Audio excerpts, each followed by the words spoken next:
नमस्कार, जनता टीवी देख रहे हैं आप। मैं आपके साथ दीक्षा शर्मा। बुलेटिन में बात देवभूमि की, जहां दिल्ली में केदारनाथ मंदिर के प्रतीकात्मक मंदिर निर्माण को लेकर उत्तराखंड में लगातार विरोध प्रदर्शन जारी है। तीर्थ पुरोहितों, हकुदारी साथ संहितों प्रतिनिधियों में इस बात से आक्रोश है कि बाबा केदारनाथ धाम के प्रतीकात्मक स्वरूप को कैसे अन्य जगह स्थापित किया जा सकता है। देखिए इस खास रिपोर्ट में।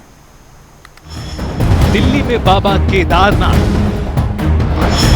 उत्तराखंड तक मचा बवाल, मंदिर बनाने का हो रहा विरोध, बाबा केदार पर राजनीति। दिल्ली में बाबा केदारनाथ मंदिर के प्रतीकात्मक स्वरूप मंदिर निर्माण का शुभारंभ मुख्यमंत्री पुष्कर सिंह धामी ने बीती 10 जुलाई को किया था। सरकार के इस फैसले के खिलाफ अब अलग अलग संगठनों में भारी नाराजगी देखने को मिल रही है।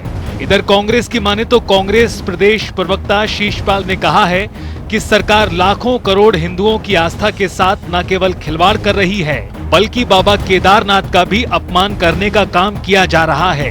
उन्होंने कहा कि ज्योतिर्लिंग को स्थापित नहीं किया जा सकता। सरकार को अपने इस फैसले से पीछे हटना चाहिए। इस फैसले से न केवल उत्तराखंड के साधु संतों, तीर्थ पुरोहितों, हकूकधारियों में आक्रोश है, बल्कि इस फैसले से देश भर में सनातनियों के मन को भी ठेस पहुंची है। इस पूरे प्रकरण पर मुख्यमंत्री पुष्कर सिंह धामी ने कहा कि ज्योतिर्लिंग सिर्फ एक ही है जो केदारनाथ में मौजूद है, जबकि प्रतीकात्मक मंदिर कई स्थानों पर बनते हैं। उन्होंने कहा कि धाम केवल एक ही है जो उत्तराखंड देवभूमि में है। धाम की हमारा जो ज्योतिर्लिंग है उसका स्थान एक ही है, दूसरे स्थान पर धाम नहीं हो सकता है। प्रतीकात्मक रूप से मंदिर क्योंकि अनेक स्थानों पर बने हैं, ऐसे स्थानों पर मंदिर बनते रहे, लेकिन मूल स्थान जो है ज्योतिर्लिंग हमारा उत्तराखंड के अंदर ही है, दूसरे स्थान पर धाम नहीं हो सकता। वहीं बद्रीनाथ केदारनाथ मंदिर समिति अध्यक्ष अजेंद्र अजय और बीजेपी की प्रदेश महिला मोर्चा की प्रदेश अध्यक्ष आशा नौटियाल का कहना है कि दिल्ली में जो प्रतीकात्मक रूप भगवान केदारनाथ का बनाया जा रहा है, उसमें सरकार का कोई रोल नहीं है। इसका निर्माण किसी संस्था की ओर से किया जा रहा है। देखिए, मैं आपके माध्यम से स्पष्ट करना चाहूंगा कि दिल्ली में किसी केदारनाथ धाम ट्रस्ट द्वारा जो मंदिर निर्माण प्रस्तावित किया गया है, उसमें प्रदेश सरकार का किसी प्रकार का कोई संबंध नहीं है और न ही प्रदेश सरकार द्वारा किसी प्रकार का कोई आर्थिक सहयोग प्रदान किया गया है। माननीय मुख्यमंत्री जी इस प्रस्तावित मंदिर के शिलान्यास कार्यक्रम में सम्मिलित हुए थे। इसके लिए माननीय मुख्यमंत्री जी से कुछ साधु संतों ने, कुछ जनप्रतिनिधिगणों ने अनुरोध किया था और माननीय मुख्यमंत्री जी एक धार्मिक कार्यक्रम के नाते इस समारोह में वो सम्मिलित हुए थे, लेकिन प्रदेश सरकार का इस मंदिर के निर्माण से किसी प्रकार का कोई संबंध नहीं है।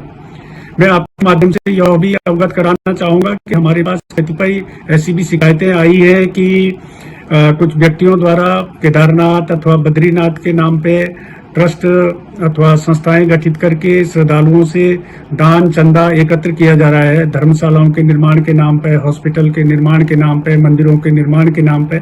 इसके अलावा कुछ ऐसे भी मामले सामने आए हैं कि कुछ व्यक्तियों द्वारा ऐप बना करके और उनमें केदारनाथ और बद्रीनाथ धाम में ऑनलाइन पूजाएं संपादित करने के नाम पर श्रद्धालुओं से पैसा एकत्र किया जा रहा है। हम ऐसे सभी मामलों का विधिक परीक्षण करा रहे हैं और किसी प्रकार से जैसे व्यावसायिक लाभ के लिए भी कतिपय लोग केदारनाथ जी का, बद्रीनाथ जी का मंदिर का फोटो, वीडियो इत्यादि उपयोग में लाते हैं, उसके लिए हम सभी मामलों का हम परीक्षण करा रहे हैं और जो भी निहित प्रावधान होंगे कानून के, उनके तहत हम इसमें कार्रवाई सुनिश्चित करेंगे। देखिए, इसमें सरकार का कोई रोल नहीं है, न किसी संगठन का रोल है। वो एक संस्था है और संस्था वहाँ पे मंदिर बना रही है। तो निश्चित तौर पर हम तो कहते हैं कि धर्म का और हिंदू धर्म का, हमारे सनातन धर्म का जितने मंदिर बने विश्व में कोई दिक्कत नहीं है, लेकिन धाम तो एक ही है और वो केदारनाथ धाम है, बद्रीनाथ धाम है। तो निश्चित तौर पर धाम की जो महत्ता है वो वहीं पे है और कहा भी गया है कि हिमालय तो केदारम घुसमेशम च शिवालय। तो निश्चित तौर पर वो धाम है और उससे उसका जैसा तो कहीं हो नहीं सकता है। साथ ही बीजेपी की राष्ट्रीय महामंत्री महिला मोर्चा दीप्ति रावत ने कहा कि इस तरह के निर्माण से हिंदू धर्म और सनातन धर्म का प्रचार प्रसार होता है। इस पर राजनीति करना गलत बात है। देखिए, ऐसा पहले भी हुआ है कई बार हुआ है। ये जो गलतफहमी है मुझे लगता है वो कई बार पैदा की गई। रजिस्ट्रेशन जब हुआ उसको हमारे पहाड़ पे किस तरीके से एक फ्लड ना आ जाए टूरिस्ट का, एक तरीके से सारा सिस्टम खराब ना हो जाए, उसके लिए किया गया, उसको गलत तरीके से मोड़ दिया गया। देखिए विरोधी हैं वो एक आपके सामने अलग अलग तरीके से अपनी बात रखेंगे, पेश करेंगे। मुझे लगता है सरकार को और कार्यकर्ताओं को और पार्टी को उसको उसी तरीके से डील भी करना है और भारतीय जनता पार्टी उसको अच्छे से इसको निश्चित से इसको बिल्कुल भी परिभाषित नहीं करना चाहिए। मुख्यमंत्री का किसी क्षेत्र में जाना ये कोई सरकारी वो नहीं है, ना सरकारी मंच है। आपने बहुत सारे इसमें स्पष्ट जानकारियां आपको मिली होगी, तो मैं समझता हूँ कि ये इस प्रकार की चीजें कोई लाना किसी भी दृष्टि से उचित नहीं है। अब इस विरोध प्रदर्शन में राजनीतिक दल भी शामिल हो गए हैं। प्रवक्ता कांग्रेस शीशपाल बिष्ट ने मामले पर सरकार को घेरते हुए क्या कुछ कहा वो भी सुनिए। देखिए, केदारनाथ मंदिर शिव पुराण में वर्णित 12 ज्योतिर्लिंगों में से एक ज्योतिर्लिंग है और ज्योतिर्लिंग का कोई भी दूसरा विकल्प नहीं बन सकता है। आदि गुरु शंकराचार्य जी ने स्वयं केदारनाथ मंदिर की स्थापना की और मुख्यमंत्री जी को दिल्ली में केदारनाथ मंदिर के पर्दे की घोषणा से उद्घाटन करने से पहले शंकराचार्यों से विचार विमर्श करना चाहिए था, लेकिन उन्होंने ऐसा नहीं किया। और उन्होंने अपने भाषण में कई बार कहा कि केदारनाथ धाम के यहाँ पर उद्घाटन हो रहा है, केदारनाथ धाम के दर्शन यहाँ हो सकते हैं। तो निश्चित तौर पर ये सनातन प्रेमियों की भावनाओं पर, जो हम सनातन प्रेमी पूरी दुनिया में हैं, तो उनकी भावनाएं इससे आहत हुई हैं और निश्चित तौर पर आप सनातन की, हिंदुत्व की मनमानी व्याख्या नहीं कर सकते। और जो हमारे प्रतीक हैं, क्योंकि जो शास्त्रों में वर्णित है, जहां पर भगवान शिव ने तपस्या की है, जहां पर उनका निवास स्थान है, जहां के प्रति सनातन प्रेमियों में आस्था है, उसका विकल्प तो हो ही नहीं सकता। और निश्चित तौर पर इसी को लेकर के तमाम जो धर्म प्रेमी है उनका आक्रोश है और ये आक्रोश बेवजह नहीं है, इसका कारण है और निश्चित तौर पर इसका संज्ञान सरकार को लेना चाहिए। और जो वहीं इस पूरे विवाद को लेकर श्री केदारनाथ धाम ट्रस्ट बुराड़ी दिल्ली के फाउंडर और अध्यक्ष सुरेंद्र रौतेला ने कहा कि दिल्ली में केदारनाथ मंदिर बन रहा है, धाम नहीं। केदारनाथ धाम दिल्ली ट्रस्ट इस मंदिर का निर्माण करवा रहा है, उत्तराखंड सरकार का इससे कोई लेना देना नहीं। हम केदारनाथ धाम और वहां से जुड़े भक्तों की आस्था का सम्मान करते हैं। अगर दिल्ली में बनने वाले मंदिर का नाम केदारनाथ मंदिर रखने से आहत हैं तो ट्रस्ट मंदिर का नाम बदलेगा। केदारनाथ धाम दिल्ली में मंदिर बन रहा है, हम धाम नहीं बना रहे हैं। ये अनावश्यक तूल पकड़ा जा रहा है, क्योंकि माननीय मुख्यमंत्री जी हमारे उस कार्यक्रम में भूमि पूजन के लिए हम सब लोगों की रिक्वेस्ट पे वहां गए थे। वो तो धर्म रक्षक हैं, वो तो धर्म के लिए बड़ा अच्छा काम कर रहे हैं। चार धाम जो यात्रा है उन्होंने बहुत सुगम और अच्छे तरीके से चलाई है, पूरे उत्तराखंड का नाम रोशन किया है। तो हमारी रिक्वेस्ट थी कि वो लोग वहां पे आ जाएं और हमारे भूमि पूजन में हम एक अच्छा काम कर रहे हैं, उत्तराखंड की संस्कृति को आगे बढ़ा रहे हैं, केदार का नाम आगे बढ़ा रहे हैं, इसलिए हम उनको यहाँ बुलाया था। हमारे कहने रिक्वेस्ट पे वहां गए थे, लेकिन उनका उस मंदिर से कोई योगदान नहीं है, उनका कोई लेना देना नहीं है, उस ट्रस्ट में उनका कहीं नाम नहीं है और ना ही उत्तराखंड सरकार का किसी तरह से कोई योगदान हमें मिला है और ना ही हमने उनसे मांगा है कभी भी। लेकिन अब जिस तरीके से विरोध हो रहा है केदारनाथ धाम को लेकर, तो क्या आप मंदिर का नाम चेंज करने पर विचार विमर्श करेंगे? बिल्कुल, हमें जब से पता चला है मीडिया के थ्रू या अखबारों के थ्रू कि कुछ लोगों को आपत्ति है कि ये केदारनाथ धाम नहीं होना चाहिए, केदारनाथ मंदिर नहीं होना चाहिए, यदि कि जिन श्रद्धालुओं को या पुरोहितों को या किसी समाज को हमारी इस नाम से आपत्ति है, ये वो आहत हुए हैं, तो हम जरूर इसके लिए नाम के लिए हम अपनी कमेटी में बात कर ली है, हम नाम चेंज करने की प्रक्रिया शुरू कर रहे हैं। बुराड़ी में इस मंदिर का निर्माण श्री केदारनाथ धाम दिल्ली ट्रस्ट कर रहा है। मंदिर 3 एकड़ में बनाया जा रहा है। मंदिर के लिए 15 करोड़ रुपए का चंदा प्राप्त हो चुका है। केदारनाथ धाम की तर्ज पर बन रहा है मंदिर और करीब 3 साल में यह मंदिर बनकर तैयार होगा। ऐसा पहली बार नहीं है जब किसी धाम के स्वरूप में मंदिर का निर्माण किया जा रहा हो। 2015 में उत्तराखंड के तत्कालीन सीएम ने मुंबई में बद्रीनाथ मंदिर का उद्घाटन किया था। मुंबई के वसई में मंदिर बना है 11 करोड़ की लागत से। मध्य प्रदेश के इंदौर में भी बद्रीनाथ धाम की तर्ज पर मंदिर का निर्माण किया जा रहा है। वहीं सैफई में केदारनाथ मंदिर का निर्माण किया जा रहा है। सपा सुप्रीमो अखिलेश यादव इसका निर्माण करवा रहे हैं। 20 जनवरी 2024 को अखिलेश यादव ने सोशल मीडिया प्लेटफॉर्म के जरिए इसकी जानकारी दी थी। उत्तराखंड की 70% आबादी चार धाम यात्रा पर आश्रित। दिल्ली में मंदिर बनने से केदारनाथ पर असर पड़ सकता है। उत्तराखंड की 70% आबादी चार धाम यात्रा पर ही आश्रित है। इससे उनका रोजी रोजगार जुड़ा हुआ है। ऐसे में दिल्ली में मंदिर बनने से केदारनाथ पर भी असर पड़ सकता है और मुख्य यही वजह है कि इसी के चलते इसका विरोध हो रहा है। जनता टीवी के लिए देहरादून से यशराज आनंद की रिपोर्ट। तो वहीं बीकेटीसी के पूर्व अध्यक्ष गणेश गोदियाल ने प्रेस कॉन्फ्रेंस कर दिल्ली में केदारनाथ मंदिर बनाए जाने का विरोध किया है। गणेश गोदियाल ने कहा, ये हमारी धार्मिक मान्यताओं के और उत्तराखंड के वर्तमान से लेकर भविष्य के हितों के साथ खिलवाड़ है। आगे उन्होंने क्या कुछ कहा, ये सुनिए। एक ट्रस्ट स्थापित किया जाना जिसका नाम केदारनाथ धाम दिल्ली ट्रस्ट है और उसमें जाकर माननीय मुख्यमंत्री जी का केदार शिला के साथ वहां पहुंचकर उस मंदिर का शिलान्यास किया जाना और उसकी प्रतिकृति, उसकी आकृति हूबहू केदारनाथ वाली आकृति प्रदान करना और उसको इस रूप में प्रचारित करना कि जो लोग किसी कारण केदारनाथ धाम की यात्रा नहीं कर सकते वो दिल्ली में केदारनाथ मंदिर आकर अपनी यात्रा कर सकते हैं। मैं समझता हूं कि ये हमारी धार्मिक मान्यताओं के और उत्तराखंड के वर्तमान से लेकर भविष्य के हितों के साथ खिलवाड़ है। तो उधर उत्तराखंड में लोक पर्व हरेला बड़े धूमधाम से मनाया गया और इसी के साथ ही प्रदेश में सावन की शुरुआत भी हो चुकी है। वहीं इसको लेकर सीएम धामी ने भी प्रदेशवासियों को बधाई दी। सीएम धामी ने देहरादून और अल्मोड़ा में हरेला पर्व पर आयोजित कार्यक्रम में भी शिरकत की। वहीं जागेश्वर धाम में पौराणिक श्रावणी मेले का भी शुभारंभ किया। मेला हमारी धार्मिक और सांस्कृतिक विरासत है।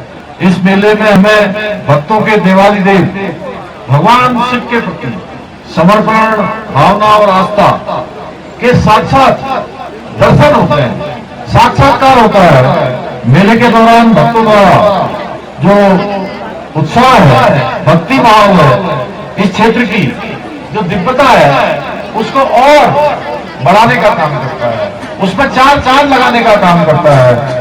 भाइयों बहनों, आदरणीय प्रधानमंत्री मोदी जी ने यहाँ के जब से दर्शन किए ये स्थान वास्तव में अब पूरे भारत के अंदर प्रसिद्ध हो गया है और आने वाले समय में यहाँ लगातार भक्तों की संख्या बढ़ने वाली है।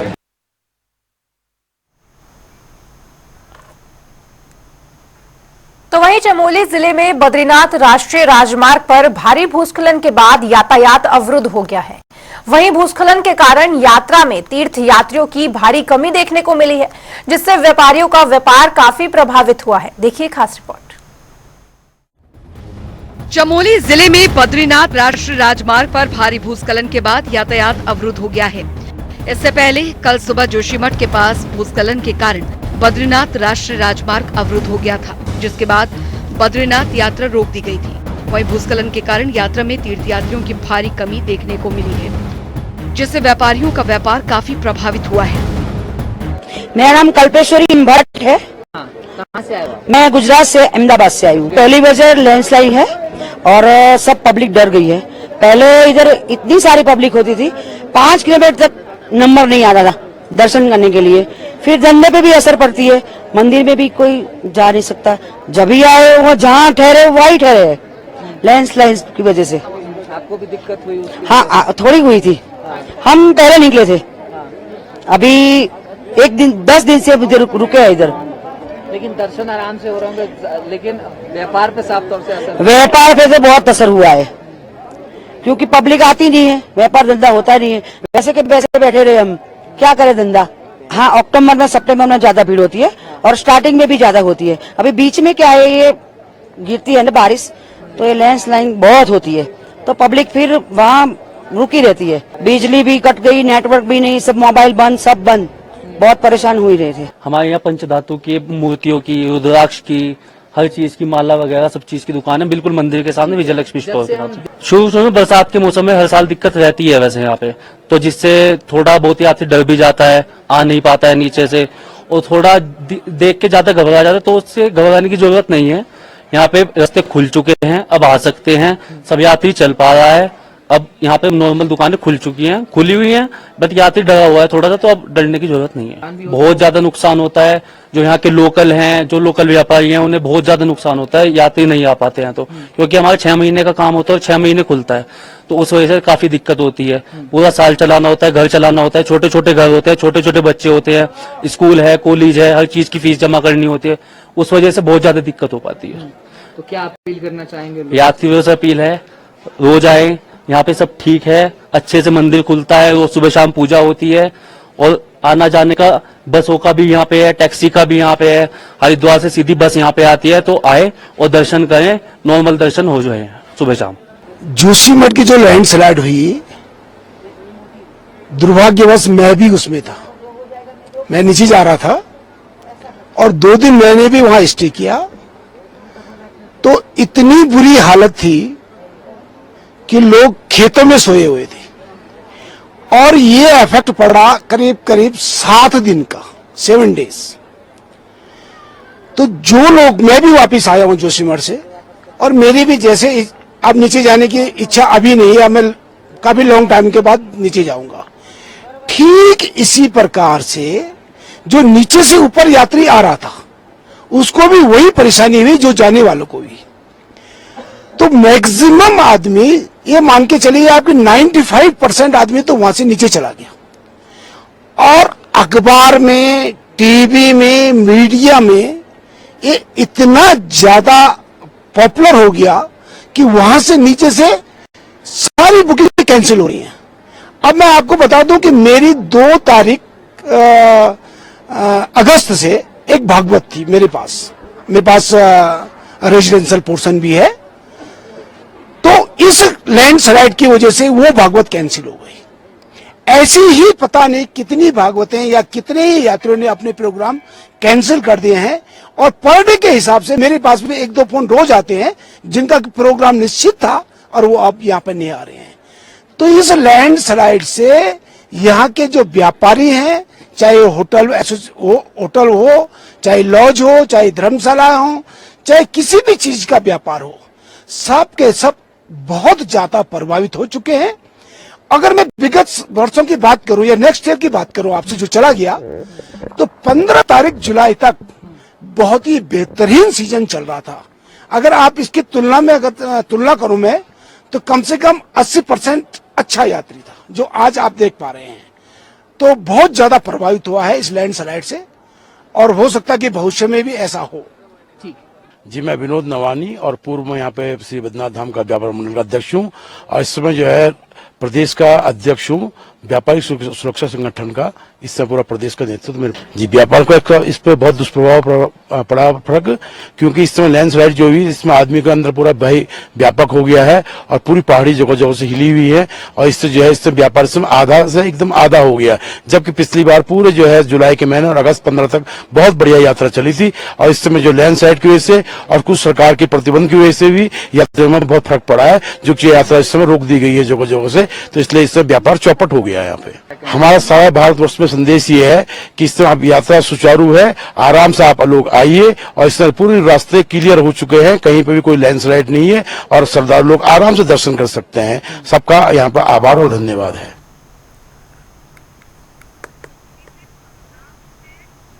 तो वहीं विधानसभा उपचुनाव में कांग्रेस ने बद्रीनाथ और मंगलौर सीट पर जीत दर्ज करने के बाद बीजेपी पर तंज कसा।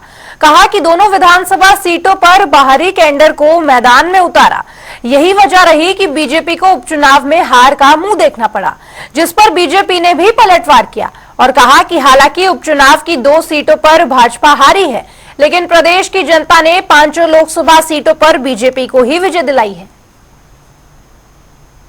देखिए, भारतीय जनता पार्टी ने उपचुनाव में जिस तरीके से सत्ता का दुरुपयोग किया, जिस तरीके से धन बल का प्रयोग किया, जिस तरीके से तोड़ फोड़ की राजनीति करी और मंगलौर में तो हरियाणा के फरीदाबाद से धन बलि को ला करके लड़ाया गया, जिसको जनता ने नकार दिया और जनता ने साफ संदेश दिया है कि तोड़ फोड़ की राजनीति नहीं चलेगी। और भाजपा के कार्यकर्ता ही भाजपा से आक्रोशित थे क्योंकि लगातार उनकी उपेक्षा हो रही थी। अपनी कैडर के अंदर से किसी को आप प्रत्याशी नहीं बना रहे हैं और तोड़फोड़ करके आप प्रत्याशी उतार रहे हैं, तो इसका खामियाजा तो भुगतना ही था। देखिए, कांग्रेस का तो हमेशा से काम रहा है दुष्प्रचार करने का, और दुष्प्रचार उन्होंने जितना उन दोनों सीटों पर किया, मुझे लगता है कि उन्हें बहुत ही अति उत्साहित होने की आवश्यकता नहीं है कि उनका दुष्प्रचार जीत गया है। लेकिन भारतीय जनता पार्टी का जो काम करने का तरीका है, जो वहां तक लोगों तक योजनाएं पहुंचाने का तरीका है, मुझे लगता है वो बहुत बेहतर है। धामी जी ने जिस तरीके से प्रचार प्रसार के साथ योजनाएं पहुंचाने का काम किया, हमें जनता ने भरपूर स्नेह देने का काम किया, क्योंकि इससे पहले ही हम लोग पांचों की पांचों लोकसभा सीट यहाँ से जीत के गए हैं। फिलहाल वक्त एक ब्रेक का, लेकिन ब्रेक के उस पार भी खबरों का सिलसिला जनता टीवी पर लगातार जारी है। नमस्कार।